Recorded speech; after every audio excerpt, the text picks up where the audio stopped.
Hi hello नमस्कार, कशा आहात सगळे. तर आत्ता 6:30 वाजले संध्याकाळचे आणि मी आत्ता व्लॉगला सुरुवात केली आहे, कारण दिवसभर शॉर्ट व्हिडिओ वगैरे शूट केला आणि आता जाऊ द्या म्हटलं, उशीर जरी झाला तरी एकदा व्हिडिओला सुरुवात करूया, कारण नाही नाही म्हटलं की मग शूटच करणं होत नाही लॉंग व्हिडिओ. आणि मला आता एक रेसिपीसुद्धा बनवायची होती, म्हणजे साधारणच आहे पण म्हटलं चला शूट करूया ती रेसिपी. आता मुलं खाली गेलेत खेळायला, तर ते आले की त्यांना भूक पण लागेल. म्हटलं तोपर्यंत आता दिवाबत्ती करून घेऊया संध्याकाळ झाली तर, आणि पटकन रेसिपीसुद्धा बनवून घेऊया जे मुलांना खायला पण होईल. आणि व्लॉग चालू केला तर म्हटलं आपण मग ती रेसिपी शूटसुद्धा करूया. तर चला तुम्हाला भेटते मी दिवा वगैरे लावून.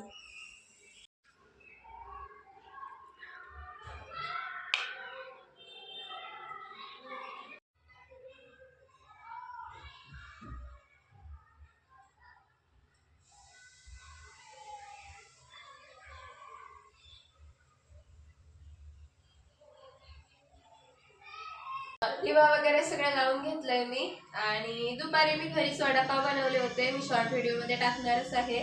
तर त्यामधले जरा हे जे वडे असतात त्यामधले तर ते थोडे तिखट झाले होते, तर मुलांनी काय केलं, ते वडे बाजूला काढून ठेवले सगळे तुकडे करून आणि पाव पाव खाल्ले. तर आता एवढे सगळे वडा आहे, तर फेकून कसं द्यायचं म्हणून म्हटलं याच्यापासून काहीतरी रेसिपी बनवूया. तर म्हणजे याच्यात बटाटा पण आहे आणि बेसन पण आहे, तर म्हटलं चला याच्यापासूनच काहीतरी बनवूया फेकून दिल्यापेक्षा. म्हणून म्हटलं आता मला आयडिया सुचली, त्यामध्ये आपण जरा गव्हाचं ज्वारीचं पीठ आणि बेसन तर ऑलरेडी आहेच त्याच्यात, तर याचे आपण कांदा वगैरे सगळं टाकून थालीपीठ बनवूया, म्हणजे धपाटे बनवूया. तर मग मी तुम्हाला दाखवते मी कशी बनवणार आहे. तर बघा मी हे जे वडे होते ते असे कुस्करून घेतले आणि एवढ्या याच्यात मला भिजवता येणार म्हणून मग हे परत एक काढून घेते. बारीक कांदा, एकदम बारीक कांदा कट केला आहे, तो कांदा घालते, कारण वडापावच्या वड्यामध्ये आपण कांदा घालत नाही म्हणून मग मी हा वरून कांदा घालते. आता याच्यात मला पीठ घालायचंय, थोडंसं ज्वारीचं पीठ घालणार आहे आणि थोडंसं गव्हाचं.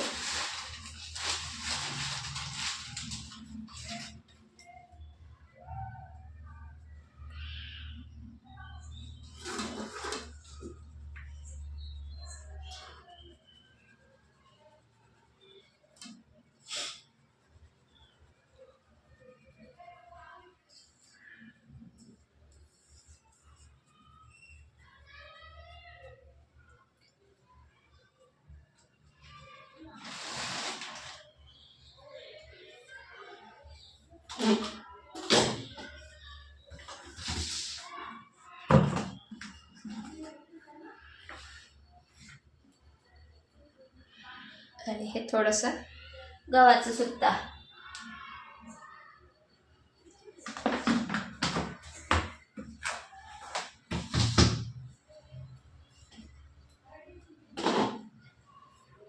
आता पीठ घातल्यामुळे वड्याची चव कमी झाली असेल, त्यामुळे मग वरून थोडेसे हळद, तिखट, मीठ सगळं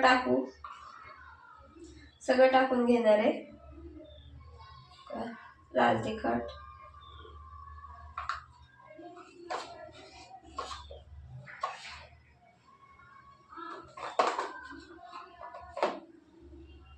हळद,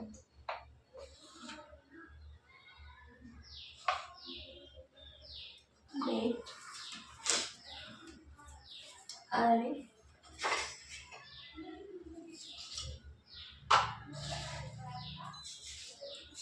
भरपूर सारे तीळ टाकणार आहे.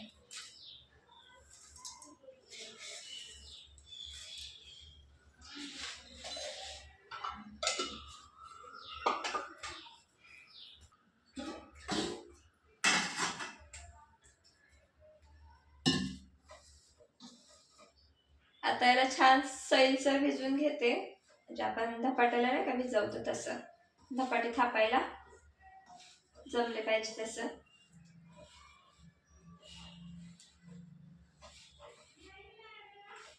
वाया जाऊ द्यायला मन होत नाही, म्हणजे असं काही उरलेलं असलं, जर बेसन जरी केलेलं असलं घरात आणि ते जर उरलं, त्याचे पण असे धपाटे बनवते मी, कांदा कोथिंबीर वगैरे मसाले टाकून पिठात ते बेसन कालवून.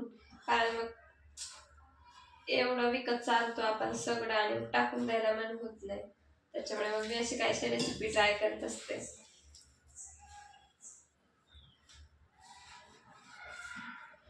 तुम्ही करता काय नक्की सांगा, म्हणजे त्याला काटकसर म्हणा की काय, पण तुम्ही करता का नक्की सांगा, कारण माझी तर इच्छा होत नाही टाकून द्यायला. आणि शिळं कुणी खायला बघत नाही, म्हणजे तोच पदार्थ परत खायला कुणी बघत नाही, म्हणून त्याच्यापासून असं काहीतरी वेगळं बनवत असते, म्हणजे तो फेकून पण दिला जात नाही आणि खाल्ला पण जातो.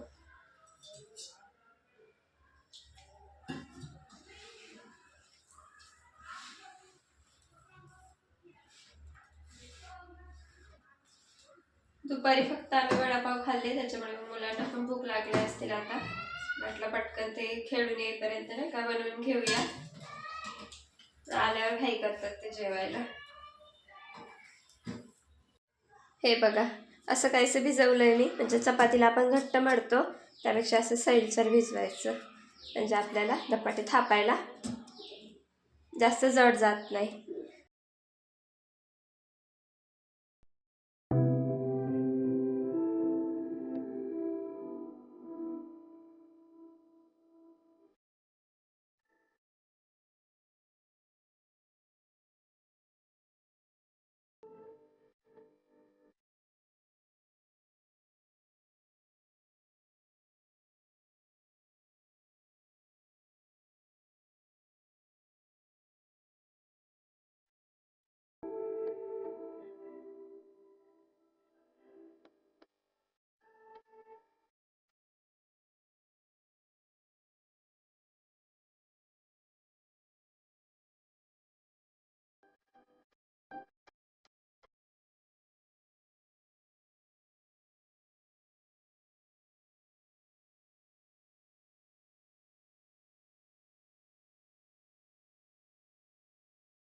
मुलं आली वाटतं खेळून. जेवण बनवलं, जेवायचंय ना, जेवायचंय ना, हातपाय धुवून घ्या पटकन. काय? हा, पडली? कशी पडलीस? नाही ना, आरव गेलाय परत खेळायला, वेदाला देते जेवायला. फक्त इथे बस बाबू, खाली खाली बस, हा खाली बस. जेवा, छान छान आहे, खा बरं. मम्मीला सांग बरं कसं आहे तर. काय झालं, पडलीस तू? बर, पडली? हा ग, हो ग, माझ्या बाळाला किती लागलंय. म्हणजे खाऊ खा आता. गरम नाहीये, गार झालंय.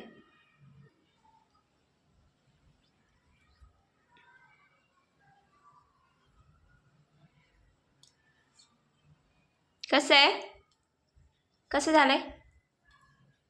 हा, वा, यम्मी आहे का? हा, छान छान छान छान, खा, मी बाकीचे बनवते. माझे सर्व धपाटे बनवून झाले आणि आता गरम गरम आहे, तर मी पण खाऊन घेते म्हटलं. तर मी कशासोबत खाते दाखवते. तर बघा, लहान मुलांसारखं मी मेयोनीज सोबत धपाटे खाणार आहे. तर चला, मी आता जेवण वगैरे करते आणि नंतर